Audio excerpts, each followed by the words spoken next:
Welcome to Open Whispers channel. Kindly remember to subscribe, hit the like button, hit the bell sign, and leave your comments in the comment section. That will enable us to know what you think about each topic we handle in this channel. Welcome to the arena once again with Chris Digos. And do not forget to share the video, share the link, because through the link you can also watch past videos, very good videos that we've always uploaded on this channel. Say something, see something, and most importantly, do something. Remember that when the secret whispers of a people turn to open whispers, the tyrant should know that his time is up. Who is afraid of change in Nigeria? Who are those that are fighting back? The former chairman of EFCC, Ibrahim Magu, I remember when he was arrested and detained for alleged corruption during his tenure as the EFCC chairman. He said that corruption was fighting back. As the 2023 Nigerian general election is around the corner, the various political platforms have chosen their presidential flag bearers. And take it or leave it, each of them have their antecedents. People know where they are coming from. Some of them have histories shrouded in secrecy. Some of them have been enmeshed in various corruption allegations. There are records. But one person who has stood clear seems to be the presidential candidate of the Labour Party. I don't care where he comes from. I don't care his religion. But people are saying that change is on the way. Now, when you talk about whispering in silence, the current economic hardship in Nigeria has pushed the youth to interrogate the system. They want to take back their country. Once, they had a voice through the NSAS protest that happened October 20, 2020, where they came out despite tribe, despite religion, to condemn police brutality, and in return ask for reforms in the Nigerian police and the Nigerian state. But what happened? The elites, those that are ganging up today against change, those that are ganging up today against PROB, try to paint them in ethnic and religious colorations, and when they refuse, they massacre the youth. The youth went back and continued whispering silently, representing Nigerian masses, because the economic hardship in Nigeria today has fallen on the people, despite where you come from, despite your religion. The rain falls, and when it falls, it doesn't fall on one roof alone. The North are suffering, the South are crying, the West are hiding, because the roof, the common roof of the people, has been besieged by the stormy weather. And now, those who feel threatened have labeled PROB as a member of Ipob. But in return, is it not the same Ipob that accused PROB of killing their members when he was the governor of Anambra State? Those who feel threatened have labeled PROB as a social media president, one without structure. So, why are you afraid now of the structureless, obedient people? Don't you know, Kube, the spokesman for PROB, said that his group are obedient and practicing obicracy. So, if you don't regard him or reckon with the movement or the voice of the youth, why are you afraid Who is afraid of Peter Obi? I listened to the presidential candidate of NNPP, Kwakwanso, a man I love so much, a man I respect. When he said that, I mean, he was just throwing shades, trying to paint Peter Obi as an ethnic champion, that indirectly, saying that the Igbos are good in business, but down politically. Those are throwing shades to score cheap political points. Saying that currently that no northerner will vote for Peter Obi, considering what is on the ground, according to him. I love Kwakwanso because he's a man of the masses. But on this, I beg to disagree with you. Lost confidence the way the present administrations that are ruling this country.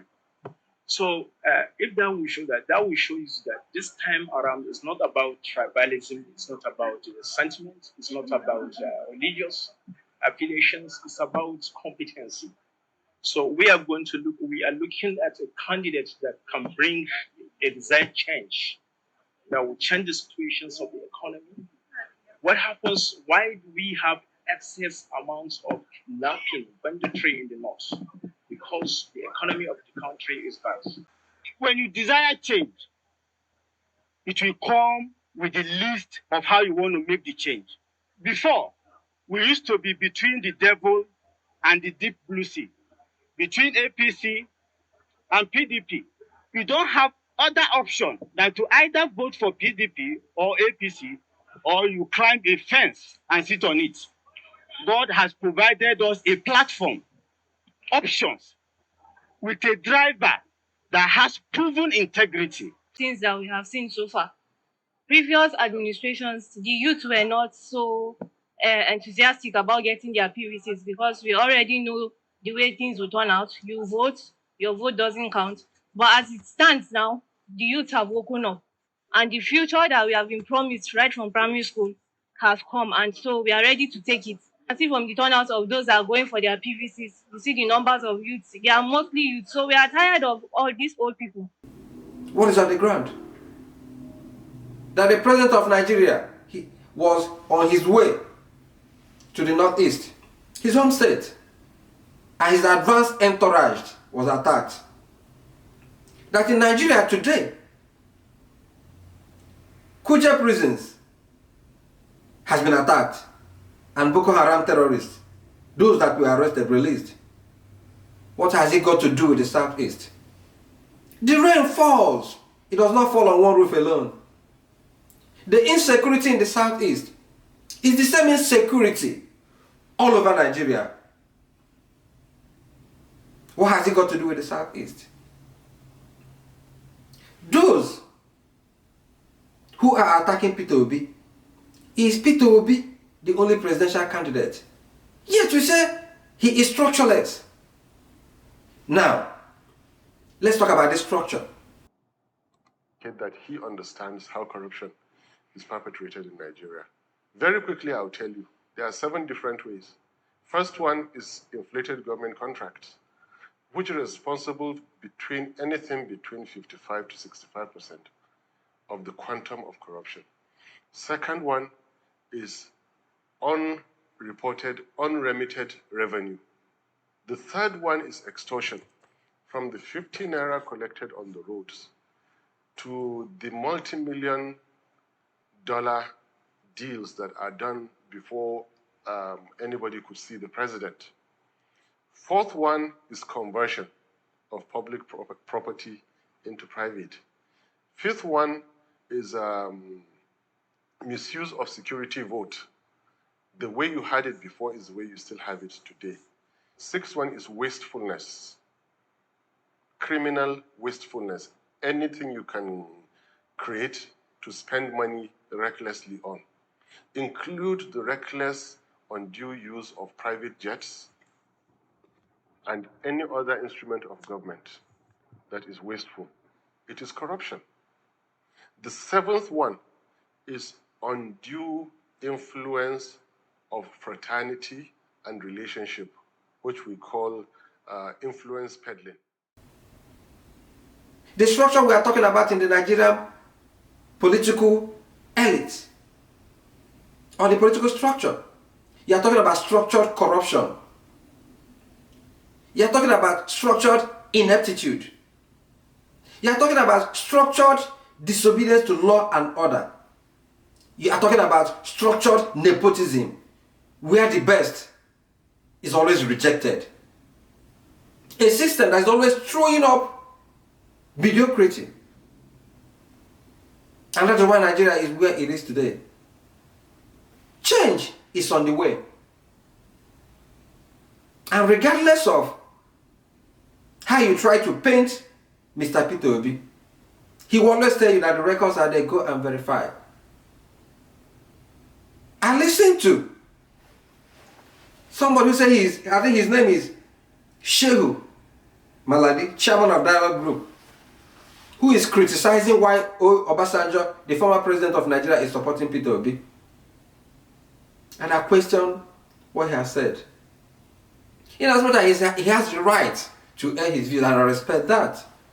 But trying to link Mr. Obi to Ipob is a disservice to the nation. Because this time around, if you go to the west, to the north, to the south, there's only one voice that people are speaking with. Come and make sure you capture this thing for me. Capture it on right now. Where it's to the left, to the left. You make some noise! Yeah! Oh, policy levels. Hey, my grandma.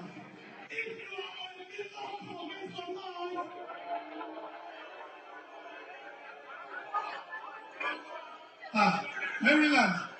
Maryland. If you are articulate, make some noise!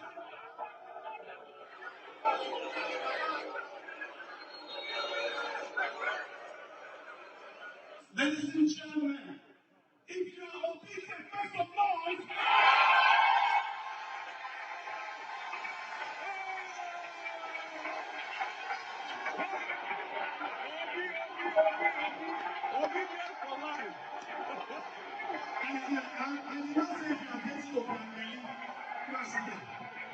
Okay, one more time, let's get this right. If you are obedient and you with your full chest, stand up if you are obedient. Make some noise.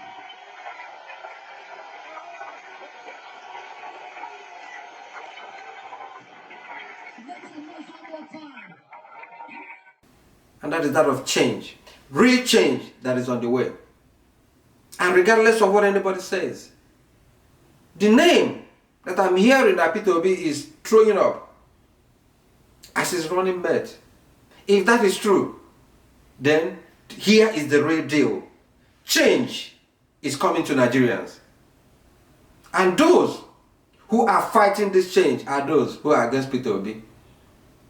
We shall all speak in one voice and say that this time around, 2023, this date, by May 29th, that Nigeria should sing a new song. And whoever stands on the way of change shall be swept away by change. It's like an idea whose time has come, and no tank or battalion can stop it. This is Open Whispers. Beware. Do good work. Keep in touch. See something. Say something. And most importantly, do something. Change is on the way. And nobody can stop that. Do not forget to subscribe. Hit the like button. Remember to share the video. And what do you think about the jabs? About the attack on the presidential candidate of the Labour Party? It's like an attack on the youth. Is the war between the old order and the new order. Who wins at the end of the day? Is it the Nigerian masses, or is it the status quo, the elites that have seized the future of Nigeria? Let me know what you think. Thank you, and may God bless you.